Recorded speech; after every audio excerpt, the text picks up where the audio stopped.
A very, very warm welcome to the second lecture series. Second lecture in the series. My name is Ewan McGaughey, work here at the law school, and it's fantastic to see some of you again and all the people that have come along. Just so you're aware, we've got people in the audience who come from unions, who come from think tanks, who come from universities, many from KCL, and some students, which I'm really delighted to see. As I said last week, if you weren't here, the purpose of this series is to look at the new economic policies and the proposals that are coming out from the new government as they come through. And what we want to do is deliberate about whether it's enough to achieve the government's objectives for growth, for prosperity, for equality, and because I'm from a law school, I think it's quite important that we're also fulfilling our international human rights obligations in the United Kingdom. So this is the second on the big new employment rights bill that dropped last Thursday. Last week we focused on individual rights, the reforms around zero-hours contracts, fire and rehire. We talked about single worker status, which we're going to come back to a little bit today. What we're really focusing on here is the collective dimensions of labour rights. So sector-wide collective bargaining, reforms to the right to strike, and also there was a tantalising line in the manifesto referring to worker directors in the Royal Mail. So we're going to pick up that policy issue because undoubtedly it's going to stick around and hopefully we'll be coming back to it at some point later in the Parliament, even though it's not in this bill. I should say, if you've got questions as I go through, please just feel free to raise your hand. But so the structure is half me banging on with some slides, and then half discussion. Well, we'll invite the fantastic discussants that we've got here. Keith Ewing from King's, Janet Williamson from the TUC, and Lydia from Liverpool joining us again. So that's how we'll do things as the evening goes. And I'm going to try and be a little bit quicker than we were last week because it's such a nice evening and you want to be outside rather than outside talking about the Employment Rights Bill rather than inside talking about the Employment Rights Bill. Okay, so starting point is the sort of big overarching pledge that Keir Starmer had when he ran for Labour leadership: work shoulder to shoulder with trade unions, repeal the Trade Union Act, oppose Tory attacks on the right to take industrial action, and the weakening of workplace rights. And you might notice that this is quite different to the way that a previous Labour leader was speaking. Tony Blair in 1997 wrote in Rupert Murdoch's newspaper, The Times, the essential elements of the trade union legislation of the 1980s will remain. There will be no return to secondary action, flying pickets, strikes without ballots, the closed shop and all the rest. The changes that we do propose would leave British law, in Murdoch's paper, he says, the most restrictive on trade unions in the Western world. The scenes from Wapping, Grunwick or the miners' strike could no more happen under our proposals than under existing laws. Very, very different emphasis to what we're seeing today. Probably a good and accurate description of the state of affairs of UK labour law, and it probably still is a good description of UK labour law, among the most restrictive on trade unions, or the most restrictive on trade unions in the Western world. And I think it's also notable that Keir Starmer, as a younger barrister, was actually involved in the Wapping dispute and was representing trade unions himself. We also know, with sort of another 20, 25 years of experience, that the package of reforms under the Blair-Brown government didn't do enough to shift the country into a sort of high growth, high productivity, high performance, high cooperation workplace model. We very much did stick, as Blair says here, with the model of labour relations from Thatcher and Major. So the first thing that we're going to talk about is what are being called fair pay agreements and more broadly collective bargaining. And just as with last week, I'm going to go through these 6 things, the sort of particular pledges, why it matters, human rights law, what the law is at the moment in the UK, our international ranking, options for reform, and the benefits and costs of reform. And the big shift that's being talked about is from having a system of collective bargaining which is enterprise-focused, where you have collective bargaining mainly for workplaces, to one where most collective bargaining is across sectors. Now, people who work in universities will know there's already sector-wide bargaining. It doesn't function very well in universities, but that's very unusual, as we'll see, for most workplaces. And we'll see that most countries that do better in labour relations have that sector-wide model. Okay, so the pledges are these. Fair pay agreements, it was said in the first document, the New Deal for Working People in 2022, will be created by Labour. This is the plan. They will be binding on all employers and workers in the sector where they work, for instance, transport or hospitality or education, covering you name it, pay and pensions, working time, holidays, training, organisation, diversity, health and safety, and so on and so on. The idea is to prevent exploitative employers undercutting the good employers, the many excellent employers in a sector. It's a way of, if you have bargaining across the sector, you don't have the incentive for unfair, cutthroat competition. And Labour said it will consult widely on the design and implementation of fair pay agreements that go across the economy, and we're going to learn from other countries that do the same. Shift of emphasis in the next document in 2024, the Make Work Pay policy.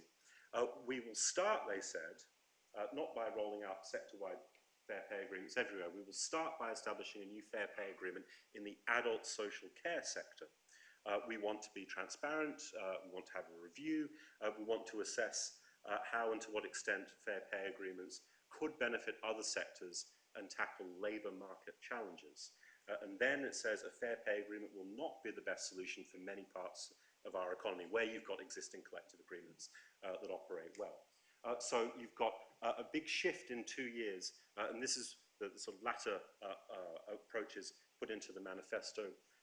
We're going to start with a trial run for a fair pay agreement in adult social care alone, and we don't have a clear timetable yet about what might happen with other sectors. Now, this all matters from an international perspective because human rights law enshrines the right to collectively bargain. It's a fundamental principle of international law seen in 2 documents here, the European Social Charter, partner to the Convention on Human Rights. The right to collectively bargain includes machinery for voluntary negotiations between employers or employers' organisations and workers' organisations with a view to getting collective agreements. And the right of workers to engage in collective action to get a collective agreement, including the right to strike, is also in the Charter. And I've just highlighted the end of employers and workers because this seems to suggest that employers' organisations working together and unions working together can have a right to collective agreements, and that in turn would imply not just single workplaces, but a broad conception of collective bargaining, namely going across sectors. In the International Covenant on Economic, Social and Cultural Rights, which is a treaty that puts into force the Universal Declaration, you got the same thing. The right of trade unions to function freely, subject to no limitations, is a fundamental right. No limitations other than those prescribed by law, which are necessary in a democratic society, in the interest of security and the rights and freedoms of others, and so forth. So collective bargaining is a fundamental right in international law. Very different to what we've got in our law in the UK. This is a quick summary of the legal background in the UK. First, as those of you will be very familiar with from trade unions, unions in the UK who represent workers, remember what we talked about last week with employee status, worker status. If you represent workers, not the genuinely self-employed, you can apply to a body called the Central Arbitration Committee, and that body can declare that employers should recognise the union for collective bargaining if they win a ballot and get over 50% support. There's plenty more details than that. There's a very long Schedule A1 in the Trade Union Labour Relations Consolidation Act 92. But if you go through this procedure, which takes a pretty long time, it can be years, or well over a year, you end up with nothing more than a declaration that the union is recognised. There is no duty on the employer to actually sit down and engage in collective bargaining, and there's certainly no duty to make a deal. But that's what we've got. That's the statutory recognition procedure. And worse than this, the UK Supreme Court, as we mentioned last week, decided in 2023 in the Deliveroo case that Deliveroo riders are not even workers. They count as apparently genuinely self-employed, so they have no right for their union to apply for recognition, even though Deliveroo riders are some of the most marginalised, precarious workers. They lack any real bargaining power. They're controlled intimately by the terms of the on the app and what the app tells them to do. They are low paid, they wear the uniform, you see them riding around everywhere, and they work personally. But the Supreme Court said that because in their contracts there was a clause that said that they could substitute other people to do the gig for them, this contractual term undermined the right to worker status. It was said that if you can substitute someone, then you don't fulfill the test for being a worker, which is that you have to undertake to personally perform work. As we noted last week, the very simple alternative approach would simply be to say, if Deliveroo has one worker and they substitute another worker, then that means that Deliveroo now has 2 employees or 2 workers instead of 0. 1 plus 1, usually to most people, would equal 2, but for the UK Supreme Court, 1 plus 1 equals 0. Very different what we've got here to most countries around Europe. So in the EU Platform Work Directive, final text came out just a few days ago, you see in Articles 4 and 5 that member states, when they are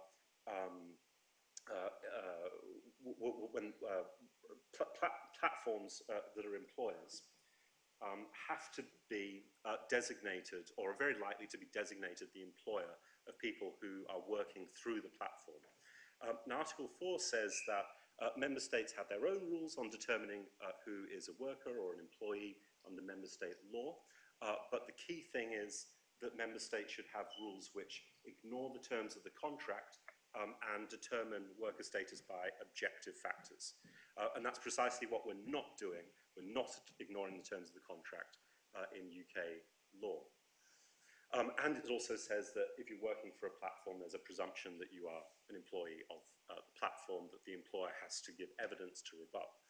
Now, Deliveroo has already left many countries around the EU. It's wound up operations in Spain, in Germany, in Holland. It still remains in France, Belgium, Italy, Ireland. But that tells you that its business model is heavily dependent on low pay and not giving employees rights, and also not paying things like 13.8% national insurance contributions. Also, since we left the European Union, something called the Adequate Wage Directive was passed. Article 4 says that member states are going to have plans to have 80% coverage of collective agreements across their workforce. And we've got about 29, 30% collective agreement coverage. So because the system doesn't work very well in promoting collective bargaining in the UK, and particularly because the statutory recognition system doesn't work very well, it's long, it's costly, and it's pretty pointless because you don't have an employer with a duty to make a deal or collectively bargain. Usually workers' better option to get recognition and to get a deal is simply to organise a strike. So because we have such weak rules on collective bargaining, ironically, it's much, much more rational for a union to just skip all of that and go straight to a ballot for strike action. And I can tell you that from personal experience because that's precisely what we did in order to get a recognition agreement at King's College London a few years ago when I was involved with the union branch. Okay, so this is where the UK ranks internationally on collective bargaining coverage. So you see, we are just in the middle of the OECD countries, or more to the end. just beside Latvia and Lithuania in the middle. What the axis shows on the y-axis is just percentage of people who are covered in a country by collective agreements. So Italy and Austria have near 100% or 100%. And basically what you see is that wealthier, more equal countries have got very high collective agreement coverage. As I say, we're down with Latvia and Lithuania, and countries along here are doing poorly. So that's one of the reasons, that's the main reason why the EU Adequate Wage Directive is going for an 80% target. So where sort of Denmark and Spain are at the moment. And also recall from last week that wages in the UK have generally been going up and up since the Second World War, according to the rising productivity of workers, but since the global financial crash, banking crash, 2008, and then with austerity and Brexit and Liz Truss, wages have stagnated, longest stagnation or fall in wages since the Industrial Revolution, since 2008. And this data is from the TUC. And also recall from last week, we are in a low wage economy. This chart, remember, shows that most people are at the lower end of the income spectrum, earning close to the minimum wage. So this is the percentage of employee jobs that are held by people 22 and over in different income brackets. So this is from 2014, when the minimum wage was around £6.50. And so the opposite model to this would be some people on low wages, most people with middle incomes, and then a few people with higher wages, a bell curve. But we've got an exponential curve where people bunched up with low pay. And that's because the main source of regulation for pay is the National Minimum Wage Act. We don't have a system for fair pay. What drives inequality? You know, why is it? I mean, we can talk about the minimum wage, we can talk about where wages at the bottom end are going, but the overall picture of inequality is really closely related to union membership. Now, what this chart shows in the blue line is inequality measured by the percentage of income received by the top 1% of income earners. So that's the blue line, and it's mapped onto the red line, which is just union members in Britain. And what you can see, if we just focus on sort of 1940 up until, let's say, 2010, you can see that, very simply, as union membership goes up, inequality goes down. And when Thatcher begins the program of salami slicing union rights, union membership goes down and inequality goes up, almost like a mirror image. And this is a story that is common not just to the UK, but countries almost all around the world, with some exceptions like Germany, where co-determination is very strong, France, where there's different, very, very strong rules on the right to strike, the Netherlands, where co-determination was very strong. Generally, you see country after country that as union membership goes up, inequality goes down, and vice versa. But there's also another thing, which, when I updated this chart just a few weeks ago, and preparing for this talk, I noticed, because I'd previously done this graph going up to 2010, but what we can see since then is that inequality is going down as union membership is going down sort of from 2010 on. And if you look back in history, you see a similar thing happening in the 1920s. Inequality is going down as union membership is going down. And the reason for that, I think, is that we're getting poorer. So one of the reasons that inequality can go down is if we are actually just all getting poorer. And that really is the even worse state that we've got at the moment, like the 1920s up to the Depression, before we turned it around with plans for more sector-wide collective bargaining. Of course, unions aren't the only thing that matter for inequality. Tax also matters. This is the top rate of income tax, mapped onto the same blue line of the top 1% of income earners. But you can see that it's not quite the same mirror image. And just to give you one more example of how this plays out across other countries, here's America. and you see the same thing. So when Roosevelt's government in the 1930s started revitalizing labor law, union membership soars, inequality is going down, stays pretty stable until Reagan gets into power, or really until the US Supreme Court decides that unlimited amounts of money can be spent during elections as part of free speech. Inequality starts soaring as union membership goes down. So again, we see that in country after country. Now, if we rank our rules against, that's Germany. Beg your pardon. So just to explain why Germany is different, very strong co-determination rights.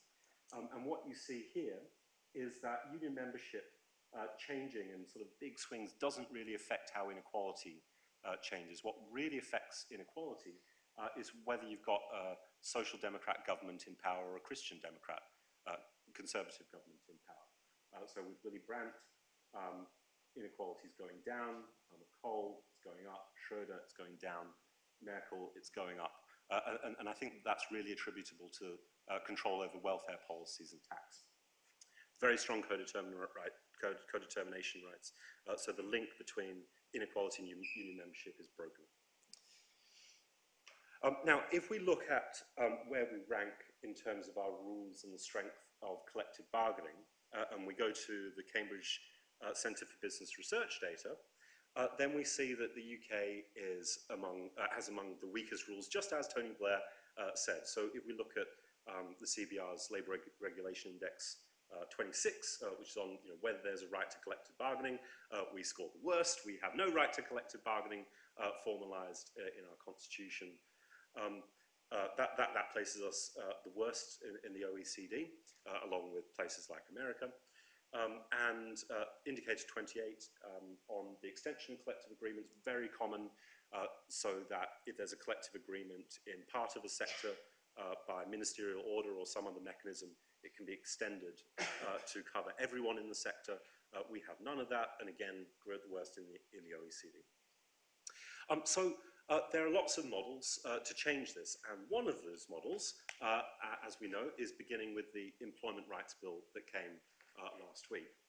So what this will do, or what it proposes to do, is start a new sector-wide collective agreement, which is being branded Fair Pay Agreements, but it's about much more than pay. It can be about lots of things for the social care sector. That's quite big. There's 1.5 million workers, about 4% of the UK workforce. And there's systemic problems of low pay. The mechanism that we've got here, admirably swift, unlike the 0 hours contracts rules. The Secretary of State can establish an adult social care negotiating body by regulations. The negotiating body's remit would cover pay, all terms and conditions, and really wide any matter relating to employment. Social care is defined as care for people 18 and older. For instance, people who are elderly or have disabilities.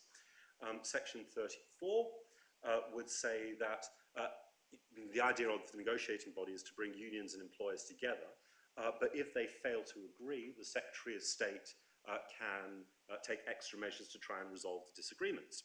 But the key norm, the really, really sort of grun norm, if you like, is that under Section 34(2)(c), the Secretary of State can require a negotiating body to follow its decision. So if they fail to reach an agreement, then terms can be imposed. Then the Secretary of State has power to ratify whatever agreement comes up, and ratified agreements replace contract terms in the sector. And that will be the plan once it's up and running for social care. If we look at other countries, how many sectors could there be? How many other agreements could we need to have in order to cover everybody? I mean, if we're trying to get up to the EU standard of 80% or be like Italy and have 100%, it could be quite a lot of fair pay agreements.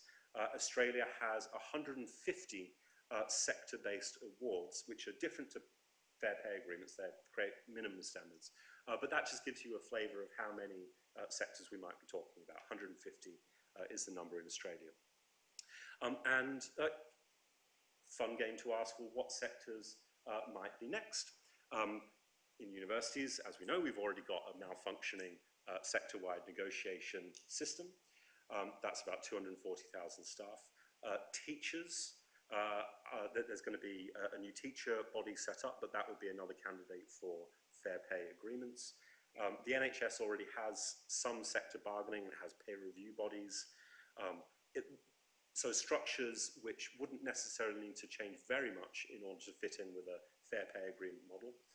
Agricultural workers actually had a wage board covering them up until 2013 to create pay scales.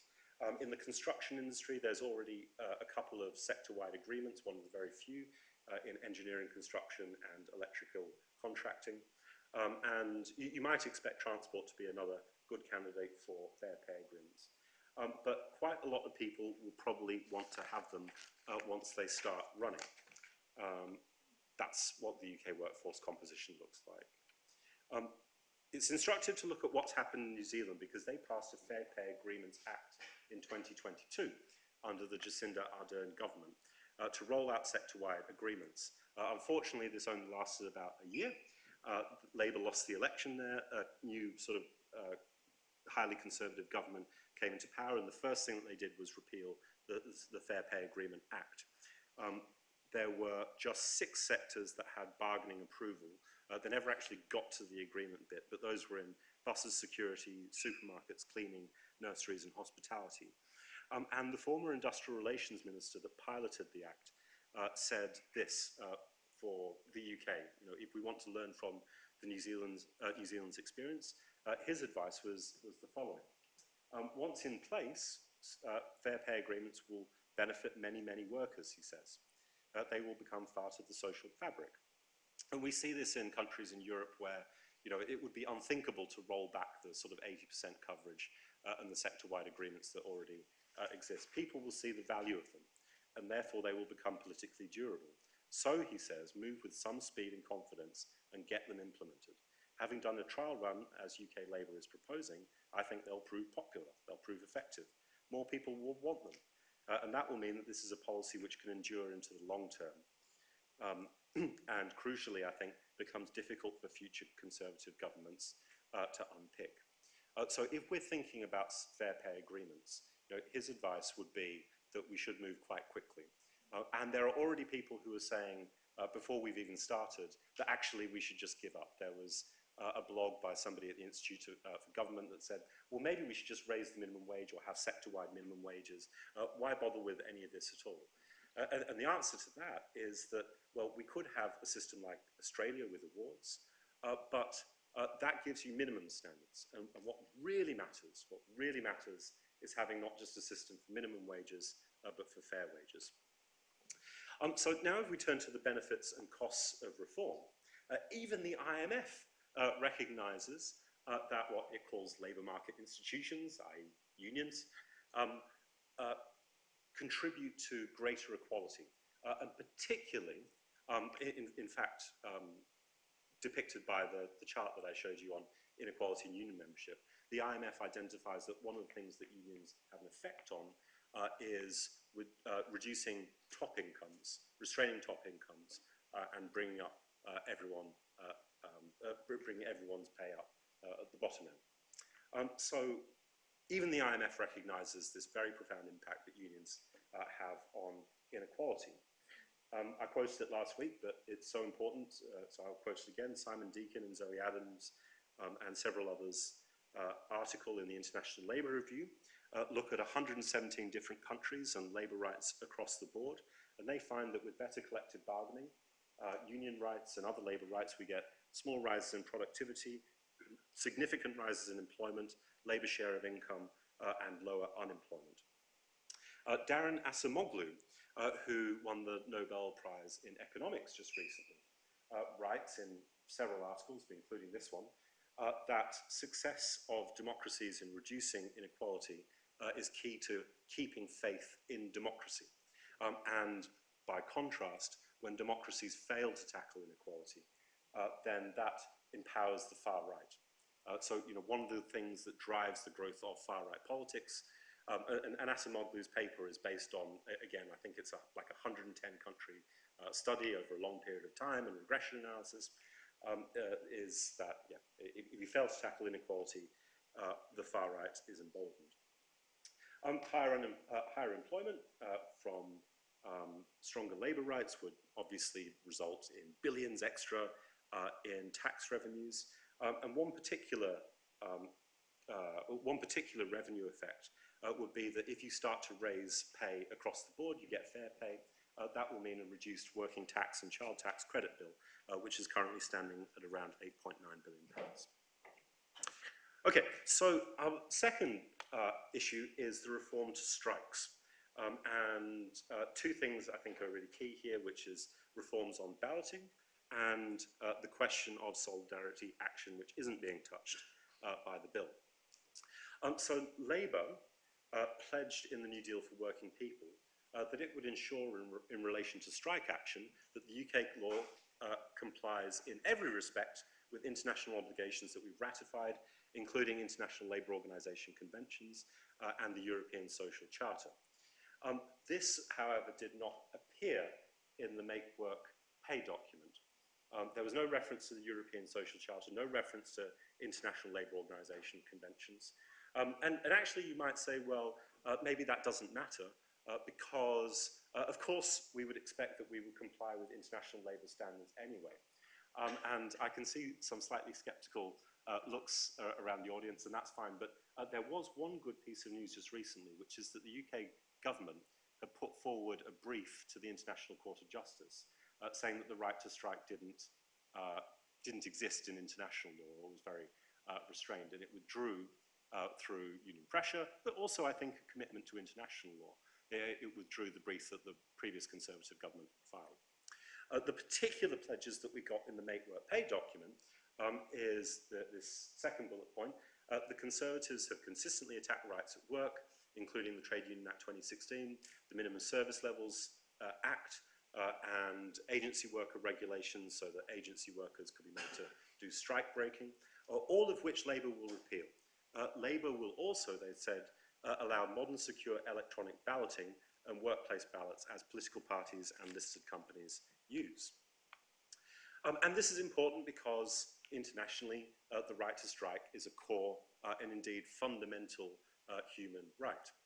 This is seen in the European Social Charter, Article 6, that there's a right to collective action in cases of conflicts of interest. And that is broad. That tells you that it's not a right to strike that is just about conflicts of interest with my contractual employer. It's about conflicts of interest in general. And also the International Covenant based on the Universal Declaration. There's the right to strike enshrined, provided that it's exercised in conformity with the laws of a particular country, again, phrased in broad terms. The UK's law is much more narrow. So what unions have to do before they strike in the UK is do a ballot. It's got to be by post because the rules have not been changed since there's newfangled things like email and the internet. So you've got to do everything by post. Very costly, big exercise. You've got to get people to look at their posts and open letters. And you've got, since the 2016 Act, to get 50% turnout. And there's even higher standards for what are called important public services. And if unions slip up on any of these rules, if they get the balloting wrong, if they don't ballot enough people, if they ballot too few people, things like that, then they can be sued to the hilt in tort law because statutory protections fall away.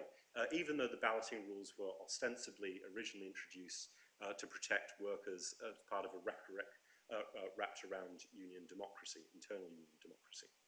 The Secretary of State is able to allow electronic ballots to be used at any time. There's been a power to do this since 2004, but so far the Minister has refused. Strikes can only be against the contractual employer, not another company in a corporate group. So if I work for a subsidiary company, let's imagine that I work for King's Talent Bank, a subsidiary company of King's College London, and I want to participate in a strike alongside people who work directly for King's College London, then the ban on secondary action in section 224 might tell me that that's not possible. I can only strike against my contractual employer. I can't also strike in solidarity with people in other workplaces, my employer's competitors, even if the aim is to try and get a sector-wide collective agreement. You need a separate strike ballot for every single workplace. There were also these agency worker rules that enabled agency workers to be brought in as strike breakers, but those rules, funnily enough, were struck down by the High Court in 2023 because the last government didn't follow the requirement for consultation. So the upshot is that the UK has, as Tony Blair said, the worst rules in the Western world, and particularly the OECD. So what this chart shows is the Centre for Business Research's ranking on the right to solidarity action, so the right to take secondary action, for instance, to get a sector-wide pay agreement. And you score a 1 if you have a right to take secondary action, and you score 0 if you have no right to take secondary action. And so you see most rich countries have the right to, most rich and more equal countries have a right to solidarity action, and we're down here with the club of countries that are more poor and unequal, which have no right to solidarity action. We also have the longest notice period. So if you do the same chart for, we have to give two weeks notice before a strike, and that is very long compared to the rest of the OECD. We come at the bottom. Now, the Employment Rights Bill is going to change this in very, very significant ways. First of all, Section 54 of the bill will remove the Trade Union Act 2016's provisions. So we'll get rid of the 50% ballot turnout threshold. Also, the requirement for extra turnout in important public services will be repealed. The Secretary of State is emphasised, let's say, in Section 56, to be able to use this power to do electronic balloting or to enable electronic balloting. Funnily enough, there's a section devoted to just repeating what the existing law is, and it doesn't actually say, well, electronic balloting is allowed. It's got to be done by further regulations, but that's there. The notice period for strike action is reduced from 2 weeks to 1 week. There is protection against detriment for workers who take industrial action in Section 59. But there's a more limited set of protections only for employees, so the narrower category of people for taking industrial action. So if you're an Uber driver, then you probably fall into the category of non-employee worker, then you're still not protected like another employee would be from unfair dismissal if you take industrial action to try and get fair wages. And as I said, there's nothing in this bill yet that reforms the law on secondary action to enable solidarity action for the purpose of the collective agreement, as we find in places like Sweden, Germany, and so on. Now, the benefits and costs of reform to strike law is actually not that well understood. It's long been said, the famous phrase, that collective bargaining without the right to strike is collective begging, a phrase first used by, I think, American teachers. So we know that if you're trying to get a collective agreement, one of the biggest weapons, in fact, maybe the only effective weapon a lot of the time, is to threaten a strike. And that's what really underpins collective bargaining. The empirical literature is actually not so great on what stronger strike rules do, but as part of the same paper that I keep quoting, stronger strike rules, along with a whole package of labour rights, lead to better economic outcomes, productivity, higher employment, lower unemployment. Final section, workers on boards. I want to go over specific sectors and then talk about the possibility of a general worker director law. Again, the pledges from Labour were to ensure that the UK complies with all international obligations, including the European Social Charter. No mention, as there had been before, for a proposal of 1/3 of company boards over 250 people to be elected by workers in the Manifesto. But a bit like adult social care being a sort of test pilot for sector-wide bargaining, there was this tantalising reference to the Royal Mail. Labour will also explore new business and governance models for the Royal Mail so that workers and customers who rely on Royal Mail services have a stronger voice in the governance and strategic direction of the company. And that probably means just one thing, workers on boards, although it's vague. There is, in fact, a human right to what we often call co-determination. It's not said directly, but in Article 22 of the European Social Charter, it's required that parties to the Charter undertake to adopt or encourage measures enabling workers or representatives to contribute to the determination and improvement of working conditions, work organisation, and working environment. And you might say, well, you can do that through collective bargaining, but this is a separate article from the other collective bargaining rules. And it's not just about information and consultation, because there's another separate article on that as well. And so logically, this is reflecting what most EU countries do, which is have worker representation on boards of directors. Our legal background in the UK is very restrictive. So the Companies Act says that companies have to have a board, they have to have directors, but there's no requirement for workers to be on there. Who chooses the board of directors? The answer is other directors. So directors on the board appoint their own successors most of the time. It's possible that shareholders in the general meeting appoint board members, but that's just very, very rare. There is a power for shareholders in the general meeting to sack directors, but appointments are largely taken care of by a nominations committee, and that's something which is explicitly required in the UK Corporate Governance Code for listed companies. The UK Corporate Governance Code also, since Theresa May's government, requires that companies comply or explain with one of 3 worker engagement options. And one of these includes appointing an employee director, or it could just be consulting, or you have somebody designated to look after worker affairs. What Theresa May originally promised was to have workers elected on boards, but it got watered down to this comply or explain sort of soft law in the UK Corporate Governance Code. There are a couple of significant workplaces where we see workers on boards. One of them is in NHS foundation trusts, and the new body is called Integrated Care Boards, so up to around a third of NHS foundation trust boards are staff elected.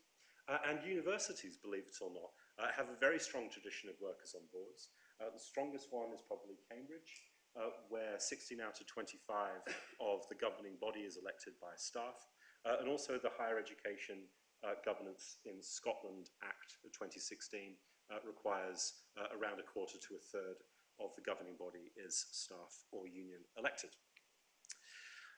Why focus on the Royal Mail? Why would that come up in the manifesto as opposed to any other place? Well, one reason is that the Communication Workers Union is favourable to the idea of having workers on boards, partly because it's in their institutional memory.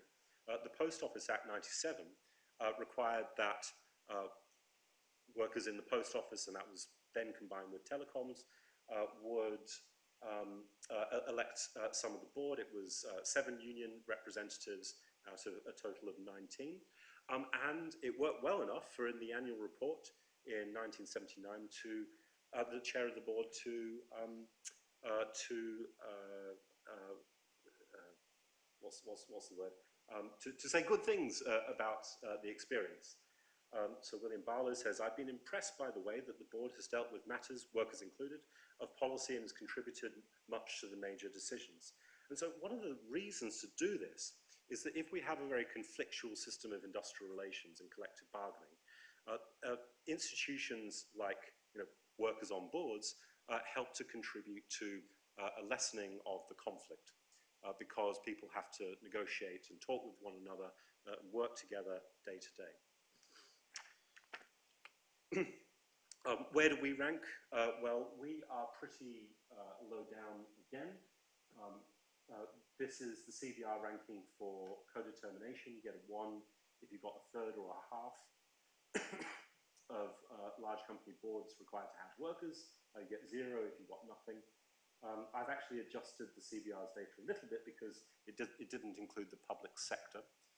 So the ones I've added in are in green. And as I say, we've got some experience in public bodies like the NHS and universities, as do Spain, Ireland, and Greece. This is the picture around Europe. So majority of countries in the European Union have worker co-determination, also in the OECD. The standard is a third or above. Then you have countries like France that have sort of more minimal requirements, at least two. The ones in blue, countries in blue, require it in the public sector. And I put the UK in light blue because we had a proposal that's just not really gone very far yet. So the models and options for reform, if we look around the world, are very many. We could be like Denmark, which requires that over 35 staff, if you've got a company with over 35 staff, you've got to have at least 2 directors elected by the workforce, up to a third. We could be like Germany, that requires a third over 500 staff, and just under a half if you've got 2,000 staff. We could look at home and make every workplace like Cambridge University with 16 out of 25 on the board elected by workers. That might be some way off. But another model that we've got in the UK is actually for pensions. The Pensions Act 2004 says that pension boards have to be 1/3 elected by the beneficiaries of the plan or nominated by the union. And, importantly, the Secretary of State can raise that threshold by regulations to 1/2. Not done yet. We'll talk more about that next week. The benefits and costs of reform are probably substantial. There's a paper by Professor Jaeger, What Does Co-Determination Do? And he and his colleagues found that there's likely an up to 1.5 percentage point increase in wages as a result of co-determination rules. They look at lots of countries all around the world, and they find this small but significant wage effect. And to translate that into the whole economy, that's another £17.5 billion in pay if you did get a 1.5 percentage wage rise. There's definitely a relationship with a reduction in involuntary layoffs or redundancies, and there's increases in subjective job satisfaction. Acharya and others in labour laws and innovation find that co-determination, along with other labour rights, improves the number of patent filings. And there's old economic theory backed by evidence that goes back to the 1920s, for instance, expressed here by Herbert Simon in 1955, that when you have institutions like worker co-determination, the participation hypothesis suggests that significant changes in human behaviour can be brought about more rapidly. If you want people to change in the workplace, to be flexible about the introduction of new technology or working practices, then bringing people into the decision-making process helps to adapt and change. And also, one of the main rationales for workers on boards in Germany has always been just the reduction of strikes. More industrial peace, lower levels of strike action, if you have more cooperative systems for worker engagement. So that's the end of the first half, and these are the questions that I hope to bring everyone in to discuss now. So first of all, if we think that 80% collective agreement coverage like continental Europe is desirable, what could be the best plan to achieve it? What further changes, secondly, to strike laws would be needed to reach European and international standards? And thirdly, what are the desirable reforms to corporate governance to improve worker voice? So thank you very much, and I'd like to invite our guests up onto the stage, and we can start the discussion. And just come up around here.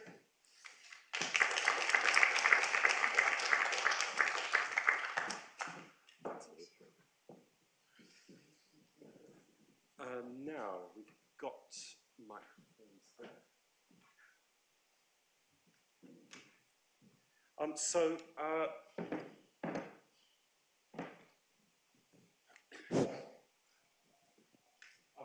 Just like last week, perhaps I could just ask you to, in turn, give a few minutes of remarks.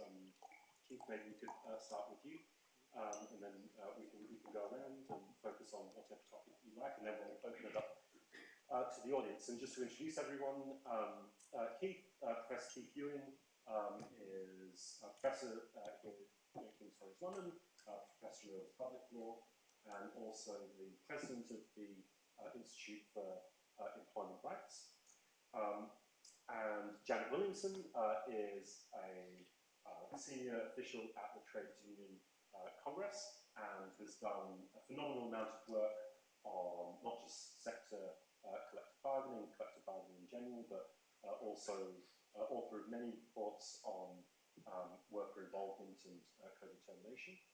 And Professor Lydia Hayes from Liverpool University, also Vice President of the Institute for Employment Rights, and specialist in social care, amongst many other things, and labour law. So Keith, could we start with you? Okay, well maybe I could begin by congratulating you on a splendid lecture, and for all these nice graphs of the London Underground, which are very, very impressive. But I think, I mean, I'm not sure what your position is about the bill, but I guess my starting point at the moment would be one of pessimism. I'm sorry if I'm going to sound like a dour Presbyterian minister, but I just think, I mean, having lived through the Blair years when we had similar enthusiasm about legislation, and having looked at the politics, I mean, this morning you switch on the radio, business has already lost confidence in this government, apparently. So it just seems to me that politics are just not propitious for the type of radical programme that some of us would like. But anyway, let me start by saying that I agree. I think the key problem with British labour law at the moment is what I would see as the collective bargaining crisis. When just to put it in perspective, when I started work, in the course of my working life, when I started work in 1978, I joined a labour force in which 82% of British workers were covered by a collective agreement. Today, in the course of my working life, that has just steadily fallen. Today it's about, as you say, maybe 28%. So we've switched the digits, 82 to 28%, and that has some of the implications for equality, fairness, and voice that you identified. Now, the question then is, how is this bill going to address, or how does it address that problem, and does it do it effectively? Which I guess might be related in some part to question one. And I would say, if you look at the bill, there are three different initiatives. I mean, bear in mind that it's a work in progress, and there may be other measures yet to come. But the first of the methods is the sectoral bargaining initiatives, which don't do what Labour promised in 2021, which would be to roll out sectoral-wide bargaining across the economy. It doesn't do what the EU did in 2022, which, as you pointed out, sets up targets of 80% coverage across all member states. And to that extent, it says Starmer has had a lucky Brexit dividend, and says had we still been in membership, he would have been required to have put in place a programme to get us to 80%. So where we are at the moment is basically there are two bespoke initiatives in the bill, one for out of social care, the other for school support staff, and both have a kind of sectoral-wide regulatory function. But it's not collective bargaining in either case, because in both cases, in my view, you look at the framework which the bill creates. These are regimes, regulatory frameworks, which the minister completely controls. The minister appoints people to these bodies, the minister controls the remit of these bodies, the minister can decide whether or not to accept the outcomes from these bodies, and ultimately the minister can veto the conclusions of these bodies. Now, in the case of adult social care, the minister is not physically present, but you've got to bear in mind that the minister will be putting up the money, which the people on these bodies will be talking about. And this is government-funded finance and government-funded agreements. So basically all that will be happening is that the government will determine the budget, hand it over to the two parties, and they will decide how it's going to be divided. And that effectively is what's going to happen. And as it says clearly in the bill, this is not collective bargaining, and these are not collective agreements, as we understand them in section 179 of the So that's one issue. The second issue, I won't be able. Second issue is the second point is that it means that people are going to have to continue to fall back on the statutory recognition procedure. Now, I would say that it's a testament to the failure of that procedure, which was introduced in 2009, that it's still with us. It has survived intact 5 Conservative Prime Ministers. And it hasn't done that because it was effective in pushing back employer power or empowering workers in the workplace. And part of the problem, you identified some of the problems in the legislation, but you did point out the other problem, which was revealed at Amazon. In a sense, you have the GMB union trying to get recognition at Amazon and being pushed back by what was a very, very effective anti-union campaign by the employers. The union managed to get 49.5% support in a ballot for recognition. It was a well-funded, well-resourced, well-supported campaign run by the union, but it came up against a very, very hostile employer who used tricks with which labour lawyers are now very familiar. You can, if you want to see, I'm not saying Amazon used it because you need to be careful about a lot of defamation, but if you want to see the type of things that may be used and the type of tactics that would be familiar to those who engage labour consultants, go on the website of a company called the Burke Foundation, and you will see the type of things that employers do. It's a global business, union busting. And these companies boast a 96% success rate in keeping businesses free. Now that is what we're up against. And in this case, in the case of the bill makes no attempt to regulate that kind of employer resistance to union campaigns. If we look at the bill, there are some amendments to the procedure, but the amendments are really quite inconsequential. They do not really help address the problems that were exposed either at Amazon or indeed at Deliveroo. Now, the third way by which the bill, I think, responds to union desires to get some kind of collective bargaining going in the workplace, to try to turn things around a bit, are the provisions, the interesting provisions which relate to access, the right of access for, it's called the right of access to the workplace. So basically what we have here is a proposal that trade union officials should have the right to access workplaces in order to organise, to recruit, to represent, and otherwise to do things necessary for the purposes of collective bargaining. And that's, in a sense, the idea is a good one, in a sense, to help the union to build up a strength in the workplace with a view to moving forward to recognition. But what happens if the employer says no, as most employers are likely to say no? And we're talking about unions which are not recognised, and they may have very small presence in the workplace. The employer says, I won't use the vernacular, but you can imagine what the response from some employers might be. Okay, so we can go to this body called the Central Arbitration Committee. And the Central Arbitration Committee may order some kind of access arrangement. The employer still says no. Okay, we can go back to the Central Arbitration Committee. Now this is costing money when the meter is ticking.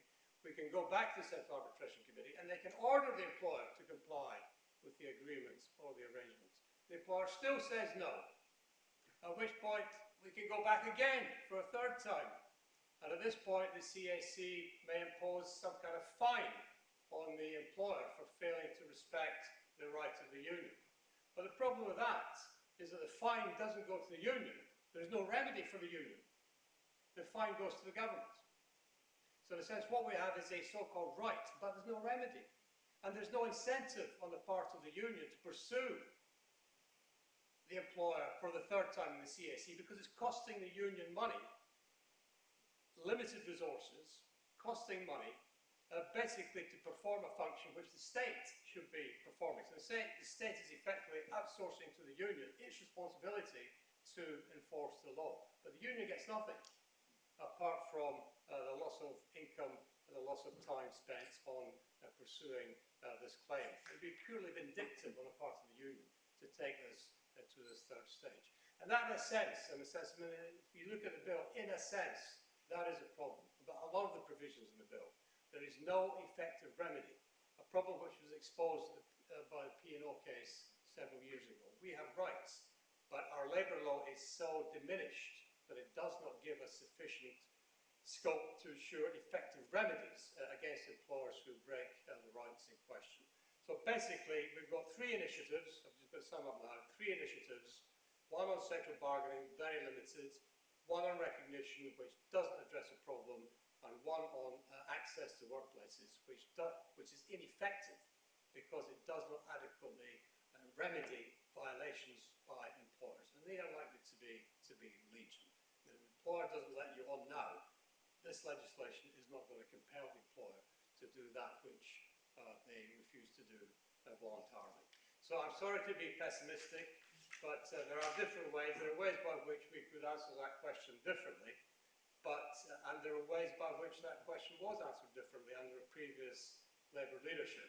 But the bill will not get us to 80% or anything like it. Yes. Maybe just a first step. Janet, please.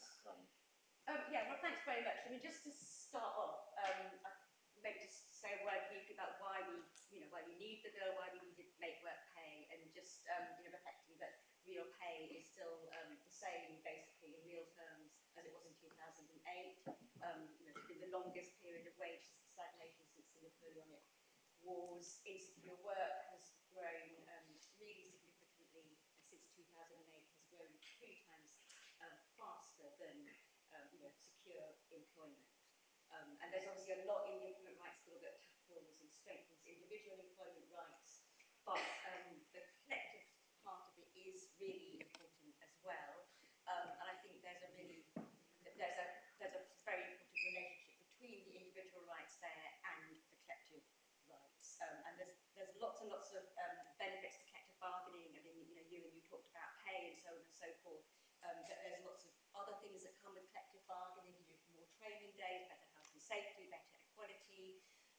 Much less kind of anxiety over change in the workplace, and so on and so forth. So there's a lot of a lot of reasons why you want to increase collective bargaining coverage. I mean, in terms of what's in the bill, I'm less pessimistic than Keith, and I think for me that's important both in terms of looking at what's in the bill, and I think it is a significant change from what we've had before, and that's important. And I think it's politically important as well to acknowledge the victory that I think unions have had in pushing for this legislation. I think the unions affiliated to Labour have played a very important role inside Labour. First of all, negotiating the New Deal in the first place, and hanging on to much of that. As you said, make work pay was different, but actually the vast majority of the New Deal remained intact in make work pay, despite there being a lot of political shifts and changes over that period. So I think that is a huge achievement. I didn't really prepare much on access and statutory recognition because it was sort of meant to be about sectoral bargaining, but just to kind of respond perhaps very briefly to your comments, Keith. I mean, first of all, on statutory recognition, basically what's in the bill is what was in make work pay. It doesn't go further. There are things that we would like to see going beyond what's already there. Obviously, there's a scope for further discussions, for amendments, potentially more legislation down the line. But the key demands that unions have had in terms of addressing the barriers in the existing statutory recognition process are changed. So it's a good step forward. It's not everything. I mean, actually, my personal the thing I'd really like to change in the statutory recognition process is the very narrow definition within it. Schedule 1A was up there somewhere, O1, whatever it is, where collective bargaining is defined as negotiation of pay, hours and holidays, which is very narrow. And if you go to all the work of organising and winning statutory recognition, to have such limited rights is really quite sort of inadequate. So that's another area which could really do with being strengthened. On access, I won't say too discussions with our affiliates, but we didn't have, it's a framework where we didn't have a framework before. And I mean, a lot, if you ask people why they're not members of unions, a lot of the time it's because they say it's because no one's ever asked me to join. And obviously in the past, when the economy was much more densely unionised, a lot of people learned about unions and the benefits of collective bargaining just by going to work. Yeah. And now, with density so much lower, and particularly in the private sector, around about 15%, not the 26, which is economy-wide, that just is not the case. It's crucial to turn that around. I mean, young people are less likely to be in the union. They're also less likely to work in sectors which are heavily unionised. So there are big, big challenges. So, the access proposals are really, really important. It's a first step. There's a process ahead, but I think it's important that we acknowledge their significance and sort of, do our best to improve them as best we can through the process, both of the bill and, ongoing as well. But yeah, I think it's a very important kind of first step. On the sectoral bargaining, I mean, first of all, we do welcome, the inclusion of the school staff support body and the adult social care fair pay agreement in the bill. We, very much regret that the fair pay agreement is limited to adult social care, but it's nonetheless an important first step. There are also some, I think, very positive things in those proposals. So, for example, the broad scope of what can be covered is much wider than what I just mentioned, this including statutory recognition. As you said, it's pay and conditions, anything related to employment. That's very broad. Very broad scope of the workforce covered. It's not just care workers, if you like. It's our understanding, my reading of the wording is it applies to all staff within the sector, which is very welcome. Takes direct effect in contracts, which is obviously makes it much easier for enforcement. Covers agency workers as well. Very, very complicated wording on that, which again, need to sort of unpick a bit. As has been said, the negotiating body is not, so what they say on the negotiating body, it must include unions and employer representatives, and it may include persons of other descriptions, whoever that might be, perhaps they have sector representatives in mind. It is the view of TUC and our affiliates that what we want is sectoral collective bargaining, and that would be unions and employers. So that is something that we'll certainly be wanting to kind of discuss, but the Secretary of State is not in those ones, unlike the school staff support body. So, that is something. There are other questions about it. The Secretary of State's got very broad powers. That is absolutely the case. And the bill rather does actually kind of specify that it's not collective bargaining and that any agreements are not collective agreements. Exactly what the legal significance of that is, no one seems to quite know, but that's something to sort of definitely look into. So, yeah, the big gap, I think, is any reference to mechanisms to extend it to other sectors. I mean, on the on the other hand, I do think the model in social care is not the same as we would want in private sectors. Because you don't, the whole role of the Secretary of State would be, completely different and not needed if it was hospitality or retail or anything that is not, kind of funded by the public sector. So there was always a question about the extent to which social care was going to be a model for other sectors. So I think, we have to, my view is, there's something there. The first step is to try to make that work as well as possible, and then argue for further sectors. I don't know if I've got time to speak about worker directors or yeah, I mean, just quickly. Well, just very quickly. I mean, for a start, I really welcome the linkage made because it's very rare that a link is made between corporate governance or worker directors and collective bargaining. I just cover both areas, and then I very rarely speak about them both in the same, event. But I do think it's a very important point because actually corporate governance reform and in sort of essence to reform the priority given to the interests of shareholders in our corporate governance system, I think is very important and would could help to ensure that business models are going with the grain of the reforms in the Employment Rights Bill, rather than working against the grain of it. And I think that is a kind of a link and an argument that has not necessarily been sort of fully, picked up and acknowledged by those who are, trying to make the Employment Rights Bill work. So I think there is a sort of key link there, and it does, I think, again, link directly back to the issues of pay. So, for example, since the global financial crisis, dividends have grown 3 times faster than wages. So, that's partly about weaker unions compared within the past, but it's also about our corporate governance system and the way that shareholder rights at that time have been strengthened.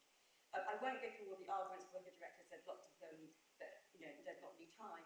What I would just say quickly is that I think to bring about those changes, what we need is amendments to the Companies Act. So, I mean, I never, would have expected it to really be picked up in the Employment Rights Bill. The government, the King's Speech did announce what they've called an audit and corporate governance bill. So I think that is where we need to be, kind of harnessing lobbying on those issues. I have to say it doesn't, it's described in very minimal terms in the King's Speech, and it seems to be mainly about like mapping up some of the post-Carillion reforms. Nonetheless, it's a vehicle to make the arguments, and maybe we will, get some kind of changes there. It's very rare that a Companies Act to be opened up. It hasn't happened since 2006, so if it's being opened up, we should be arguing for worker directors, also reform of directors' duties. At the moment, directors are required by company law to prioritise the interests of shareholders over that of other stakeholders, and indeed even over the long-term success of the company, and that ought to change. And another, a more sort of pen reform, which I think is very significant, is that throughout the whole of the Companies Act, word worker is not there. What is referred to is employees, all the way through. So directors' duties apply to employees, and all the reporting requirements of the Companies Act talk about employees, not workers. And companies do take advantage of that in their reporting. So, companies like Liverpool and others, do not give the same level of reporting about the people who actually are delivering their products, services, and generating their profits, because they are not required to by the law. And then, for example, there's a hotel company which operates almost entirely through a franchise model, which is literally nothing about the workforce conditions in the hotels, which are branded with its name, but they don't. It's a franchise model; they don't employ them directly. So that is a really important amendment to be pushing for. I'll stop there. Great. I hadn't thought of that point, so it's absolutely true. Really, really useful. Lydia, please. Thank you. I want to pick up on what Keith has said. I don't disagree with any of it, but I want to frame the way in which we look at the initiative around the negotiating body in adult social care in a slightly different way. Because we have been making legal arguments, economic arguments, evidence-based arguments for adherence with international law, international standards, the significance of collective bargaining, the importance of the right to strike, and the difficulties that we have with those arguments is not to do with the strength of the arguments, but to do with the political environment in which those arguments are heard. And I think that the bill tells us something about the extent to which the political environment has not changed sufficiently for those legal and economic arguments to be fully recognised on the strength of the evidence. And however, in relation to adult social care, the arrangements around the negotiating body for adult social care has not arrived on the basis of it being picked as a trial vile sector for sectoral collective bargaining. I simply don't believe that, because I know that there has been a campaign that has gone on for years about the importance of sectoral collective bargaining in adult social care. And that case has been made by thousands and thousands of activists, care workers, trade unions who have pioneered those arguments, motions that have come before the TUC, within the Labour Party, initiatives that have taken place in Wales in relation to fair work arrangements in Wales, initiatives in Scotland, motions that have been brought before the Scottish Parliament and debated about sectoral collective bargaining in social care. So it is important to recognise that the existence of this in the bill is some kind of an achievement. And it is inevitable that the Secretary of State is going to have a significant role within a negotiating body about adult social care. Now, the public funding for the adult social care sector is only about 50% of the revenue that goes through the sector is public funding. But much of the workforce is actually delivering a public duty in relation to ensuring that care needs are met. And the function that the sector fulfills is absolutely critical for our economy and for the NHS and for well-being, and it's incredibly important, particularly in the context of our ageing population and the increased issues that we have to do with disability and ill health and the economic consequences of that. Now, for care workers, I think that this negotiating body is incredibly important, because what it does, in my reading of it politically, is it recognises that we really have reached the end of the road as far as individual employment rights are concerned in adult social care. Mencap and Tomlinson-Blake, I think, really was the end of the road in that regard. If we look at what's happened to the social care workforce over the last 25 years, that they were at the forefront of initiatives to introduce equal pay in local authorities, that they were privatised en masse, that the sector has been fragmented, that there have been no accessible rights to pay which is not discriminatory on grounds of sex, that the sector found itself, the workers found themselves unable to even then secure their rights to national minimum wage, that they lost their entitlements as employees, that they were bumped down in terms of their status to that of being workers, that they lost access to sick pay.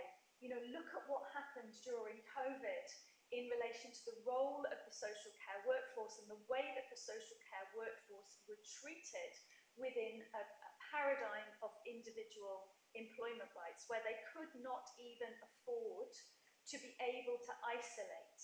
You know, a workforce that is working in an occupation where they are highly exposed to illnesses, not just COVID, but many other forms of infectious illness, that the SSP provisions were so incredibly weak for them.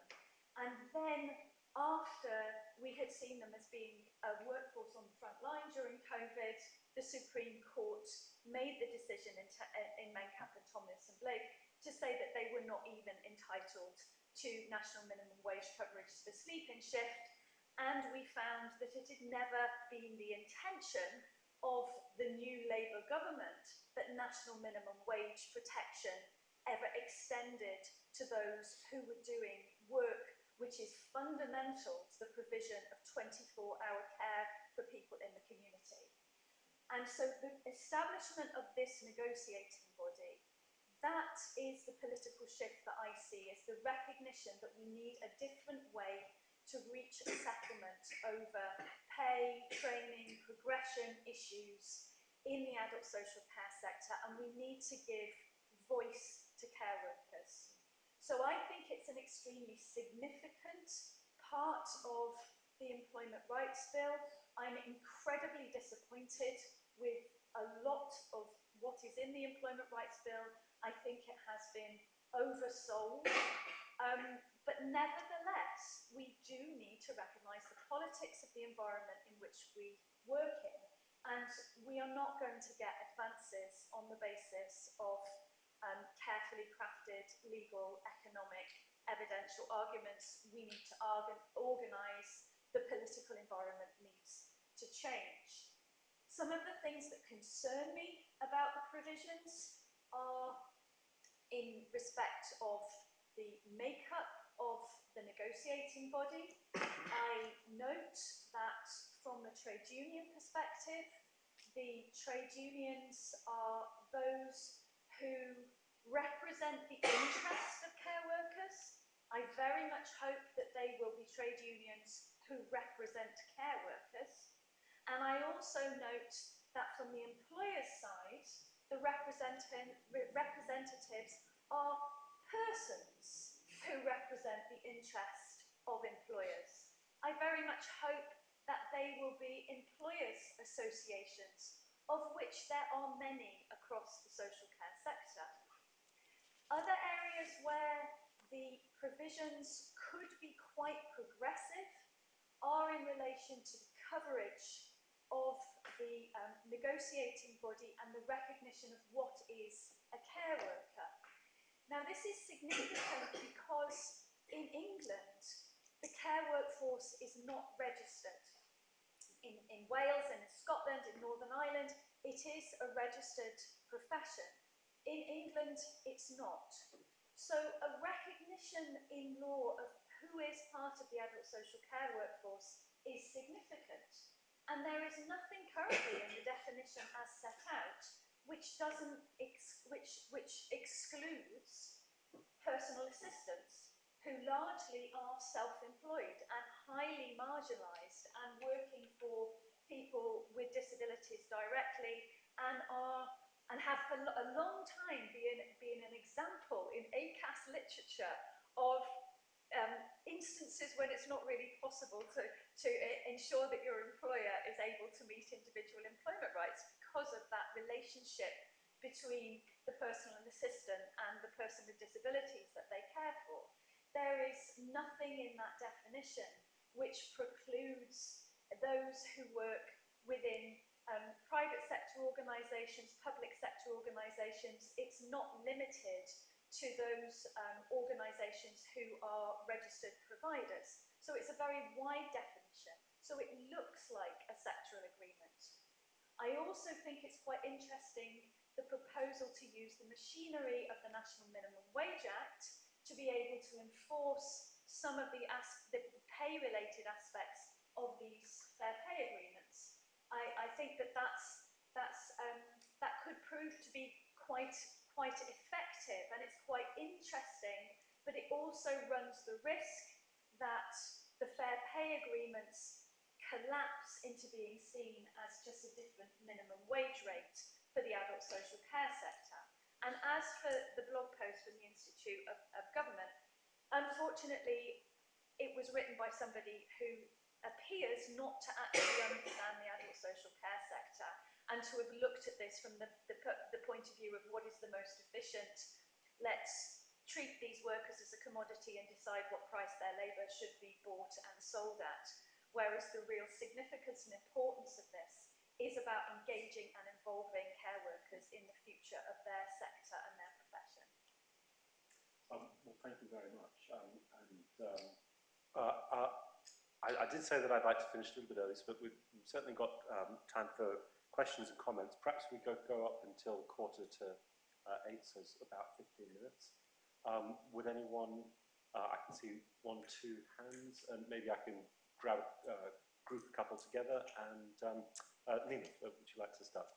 Thank you all. This was and perhaps just introduce yourself as well. So I'm Nina Paidipati. I'm a lecturer in